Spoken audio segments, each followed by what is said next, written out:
Hello and welcome to the channel. Today we are going to be going through a bit of a review of this guy here, which is a Somogear CQBL-1 red aiming laser and IR laser. And we're basically going to be looking at this guy here. So before we get started on the review today, if you enjoyed today's video, please hit the like button. If you want to see more content from the channel, please subscribe and hit the bell notification icon so you get notified when we post new videos. So today we're going to be looking at this. This is the Somogear CQBL-1 red aiming laser. It is a visible and IR aiming laser. It's a compact design, and we're going to basically look at this and discuss some of the features and basically look at go through some testing that I've done of this and just basically look at this and the performance of the device. So when we kind of look at this guy, I've actually tested this with essentially 3 types of night vision and essentially looked at how this performs with the IR laser and also how the visual laser works with the with that night vision as well, and other sort of visual aids.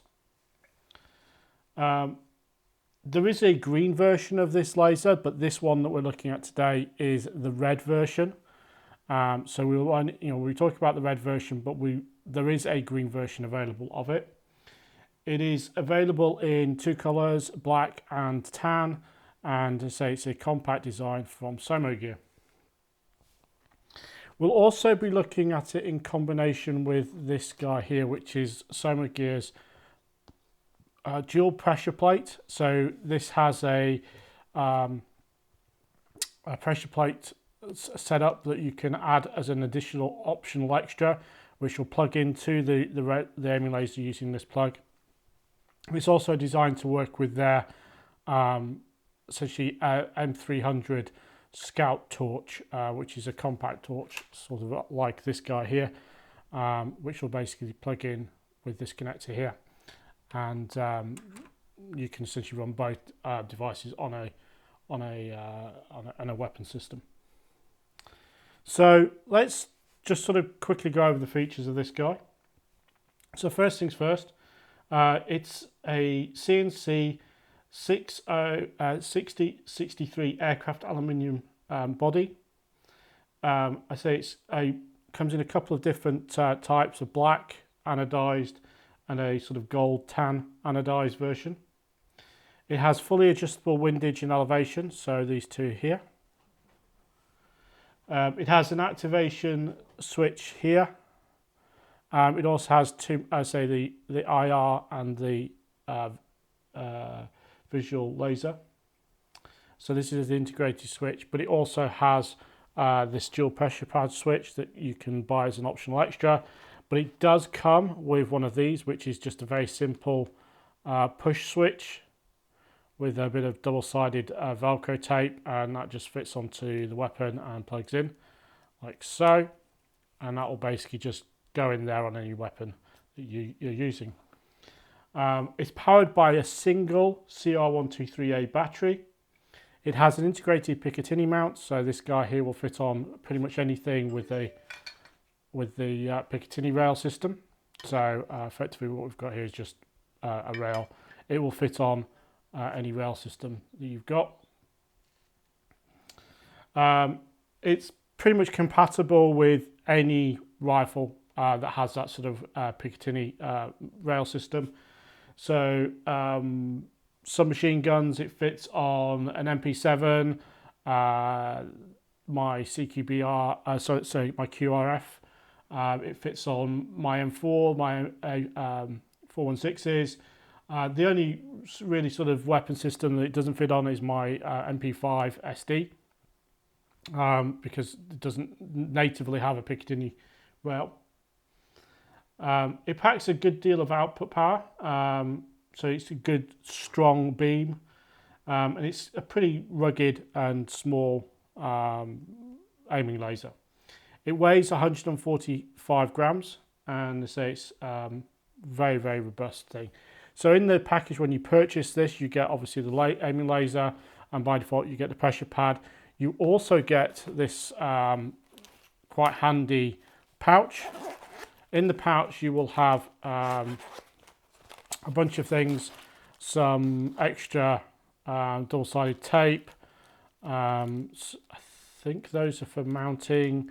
We've got another mounting thing here and a screwdriver, so you can control the thing. So you get a bunch of tools and stuff in there, and so you get this quite nice little pouch, which is good size. You can actually use this for pretty much anything, but I mean obviously that guy fits in there. It's quite big in that pouch, but it does fit, so that's quite handy. So let's kind of talk a little bit about my initial thoughts and build. So the build of this is pretty good. It's a nice, strong, robust frame. The two ports for the lasers, you know, they're nice and clear. They're side by side on the front here. The one thing I would say about this is these are not co-witnessed, so they don't. You've only got one set of windage and elevation controls. So you can't. So when you control one, you are actually adjusting both. And as I'll show in these in a little while, when you zero one, you do have an offset with the other. They don't marry up exactly. So it fits on a good deal, a number of weapons that I've basically tried it on. So I've tried it on the MP7, QRF, my 416C. It's nice and compact and works well. It would fit on a railed MP5, as I kind of mentioned, but my SD doesn't necessarily fit it on. The basic pressure pad, it's the classic sort of rubberized affair that you get with a lot of debals and so on. It has a 3.5mm jack. It's essentially custom wired for these, so they don't work with anything else. It's sealed. It works. It does the job. They do sell this additional pressure pad plate, which is again rail mounted. Has two pads on it. One for the torch, one for the pointing, the aiming device. With the switches, you do have a couple of activation modes. So if I just pop this onto visible, if you just press fire once, it will pop on the beam, as you can see just there. If you double click it, it will actually go on permanently. It's a little bit tricky to kind of get the timing right to turn it on. It takes a little bit of practice, but it will turn it on, and obviously you get the beam on your hat on thing. It's nice, crisp, clear beam. So, as I mentioned, zeroing the two lasers, essentially they're not co-witnessed. So when you adjust the windage and elevation, you are adjusting essentially both at the same time, but they are not lined up with each other. The actual adjusting of this is very straightforward. This difference between the beams can be a little bit annoying at first, but if you can get used to it. But essentially the zeroing process is fairly straightforward. When I did this testing, I'll kind of run through this in a minute. I used a laser bore sighter to do my initial sort of the rifle's essentially trajectory kind of point, and then you can zero this up with the visible laser very easily. It takes no time at all. These are big controls. They move easy. They've got they're okay on the point. You can get quite fine adjustments on there. I say the point is clear and very, very good. Now, the IR laser is equally easy to use. You just pop it onto IR. You can't use both at the same time, by the way, but that's pretty much part of the course with these aiming devices. Again, same controls to turn them on and off. The beam is very visible. So I tested this with essentially 3 different night vision devices, or 3 things. So I used this guy here, which is the Psionics Aurora Pro, to kind of get a visual look of the beam, and also get a visual look of the red visual beam as well. The red beam actually on this guy basically does glare quite a bit, so it's not necessarily that useful with this, but the IR beam is clear, but it does bloom a little bit with this guy when you're looking through it. The other one is essentially this is a Photonis Echo Plus tube, and this guy basically again crystal clear, nice clear IR point. The visual laser shows up on both these devices, by the way, as well as this one. So again, it's very, very, very clear with those. And I've also looked at another Gen 3 tube, Gen 3 Plus tube, essentially. And again, completely clear visual point from the IR laser. So a little bit about my little testing methodology, just to show you kind of how these witnessed out and how they were clear. So this here is kind of the first set. It's essentially a target that basically the bore sighter and the visual point from this was zeroed at 35 meters. We basically have this represented on this, where this was actually taken at 5 meters away. So the rifle was on a stand 5 meters away from the target, but the actual zero was at 35 meters. So basically what we have here is this is the bore sighter here. So this bore sighter was set to kind of point there with the rifle. And then we had the visible laser was essentially showing here on the actual target when they were both seen with that 35 meter zero at a distance of 5 meters. So we've got that kind of difference. They were slightly misaligned. It's just so kind of nudged the rifle, but basically that was they started off pretty much spot on zero. On this chart though, this is where the IR laser was showing up. So when I switched the aiming device to IR and initiated that, looking through the Photonis monocular, which sort of identified and located the point at that point here. So there's a sort of a 5 centimeter difference between the two. So they are essentially this far apart when zeroed. So that is what we're looking at here. We are looking at about a 7.5 centimeter offset to the left, and about a 5 centimeter offset up, when essentially the visual point is used as a zero reference with the bore sighter.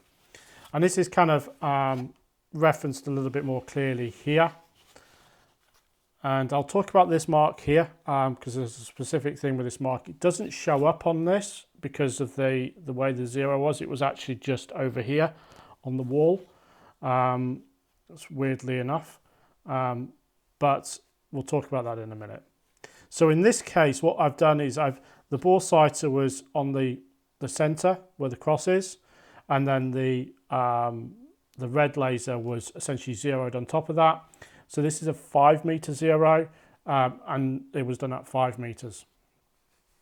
So essentially we have that kind of complete marry up of the point here. Now this here again, you have the IR point here. Again taken with the Photonis tubed night vision, and effectively what we've got here is a 6.5 centimeter offset to the left when they're thing, and again it's a 5 centimeter vertical offset. So that's something to bear in mind when using this guy, is that even though you zero with the visual point, the IR point is not going to be on the same point as the visual point. So what I would recommend you do when using this guy is, if you are going to use this with night vision equipment, zero with the IR laser. So you don't have to kind of do any calculation in your head or anything else about trying to figure out where the trajectory is going to take the round based on you illuminating a target with the IR laser. Now, it isn't necessarily a bigger problem when you're using the visual laser, because it's quite often you'll have light. So in Airsoft, for example, you won't be able to see the BB as well in the dark under night vision to basically see where it's actually going in relation to the zero point if you zeroed with the visible laser versus where you're pointing at with the IR laser. So you have to kind of work it out for yourself. But if you were doing it the other way around, where you've zeroed the IR laser to the bore sighter, for example, you will be able to see the difference because you'll be using a visible laser, typically in a lighter condition, so you'll be able to see the BB trajectory, so you can account for that. So that is my recommendation, is that you would basically zero using the IR laser, not the visual laser. And basically, if you do that, then essentially these would be reversed, whereas essentially the IR laser would be here and the visible point will be down here. So let's talk about this guy here. This is essentially a potential, I think, in essence, a defect in the construction. So basically what I discovered is there is some dirt or some debris or something in the laser emitters for the IR laser that causes a bit of refraction of the beam, which results in a dot or mark on that was essentially visible via the night vision monocular on the card. So this is the point where that mark was. So this is one of the things to bear in mind.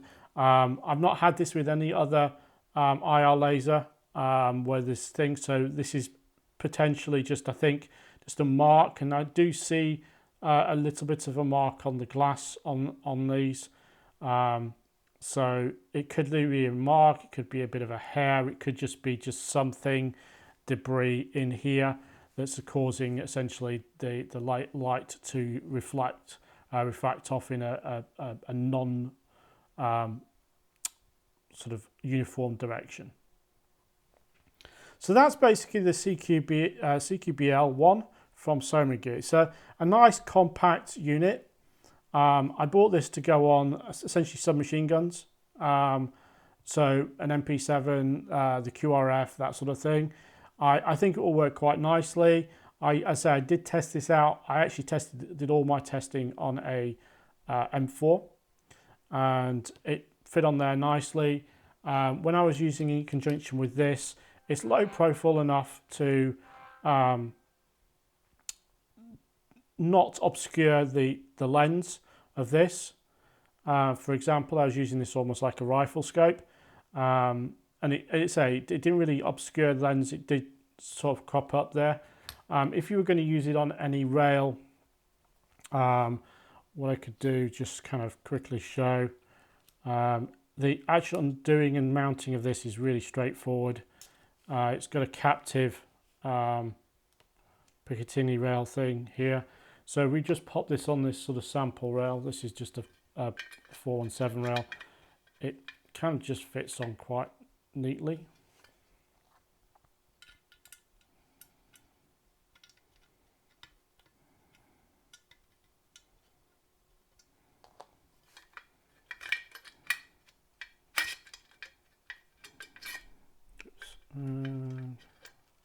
It does have like nodules just to kind of make sure you guide it in. So once it's in, and it's not going to move around. So there, I've got it positioned, and we've just got a scope here just to kind of give you an idea of position. And then we just sort a screwdriver out so I can tighten this up. So it's quite easy to get in. Fits quite snugly, doesn't wobble. As you can see, it basically sits relatively low. I mean, this will show up a little bit. I mean, obviously when opening this up, this is actually not going to catch, but it is going to be a little bit visible on this particular scope, and this has got a relatively high rise. It will be visible a little bit at the bottom, but not a huge amount. So it's not hugely low profile. I have seen lower, but for example, this is a D-bell, and it sits about the same height as one of the D-bells do. So it isn't actually hugely different, but it is a kind of a smaller profile. It doesn't stick out as much. As you can see, it is quite a narrow device. So all in all, it's quite compact, fits on rails quite nicely, and works, essentially works really well on here. So I've had no issues with it when I've been kind of testing it out and using it. I say crisp, clear beam on the visual side. The beam on the IR, the one that you essentially can focus on, is pretty good. This mark is essentially a little distraction, but it's not a huge deal. I say I think this is just a my unit manufacturing defect. So I suspect that anyone else's, if they were to buy one of these, would be fine. But essentially it is a really nice. I found that even though these are open and they're quite big, they don't get moved or caught on anything. They're flush to the top, so they kind of work quite nicely. This one at the top is actually raised, but this one on the side is actually kind of flush. I've not found any issues with these getting adjusted whilst they've been kind of moving around with things. So it kind of works, sits on there nicely, and so you've got the pressure pad options. You can use the button on the top, and if you were basically holding it, you would have your thumb would fit quite nicely on there, but it does fit quite nicely. Battery life on it is pretty decent. I've had one battery in it for a while, and I kind of accidentally left it on visual laser for a few hours, and there was no issue. And so this is the first battery that was put in it, so battery life is pretty good, and all of that. So that is the Somogear CQBL-1 red aiming laser with both visible and IR lasers. So it is a nice little thing. Pricing wise, the price on this is not cheap, to be honest. The Somogear sell these online on their shop, and I'll put the link in the description for the Somogear shop. They were, at the time of filming for the CQBL, they were £96 for the red. Sorry, $96 for the red, and $106 for the green. I say it comes in two colours, both black and tan. The green laser is, let's just double check. It's probably going to be a little bit more powerful than the red, as green lasers tend to be. The frequency is, I think, it doesn't actually say what's the actual frequency, but it says it's a pretty standard thing that can be seen by most night vision equipment. The red laser is 4.5 milliwatts for the red laser and 1 milliwatts for the IR laser, and the green laser is just under 5 milliwatts. So it's not like a massively powerful laser, but it's powerful enough. So with that, really good piece of kit. Nicely well made, pretty nicely made. I've got a few marks and scratches, and this is basically just me catching it on things and just using it a good bit. But it's the one, like it's pretty nice, and all that. So with that, would I recommend purchasing it? If you want a compact sort of aiming laser, which is pretty decent, has an IR functionality, Yes, there are things like the GMP deval, which is essentially this guy here. This is quite expensive. I think this is over £100. They also do a compact one which is over £100. This one was $96, and it was shipped from those guys in Hong Kong, I believe, or China. I think it's Hong Kong. Came pretty quickly. Wasn't too expensive to ship. And actually, if memory serves, there wasn't any import or any duties to pay on the delivery. So it worked out cheaper than the GMP compact deval at the end of the day. So that was pretty decent. So with that, yeah, I would kind of recommend this if you want something for a submachine gun. Now, I will actually be doing a review of a sister point aiming laser from Somogear, and I have to just state as well, this video and this review is not sponsored in any way by Somogear.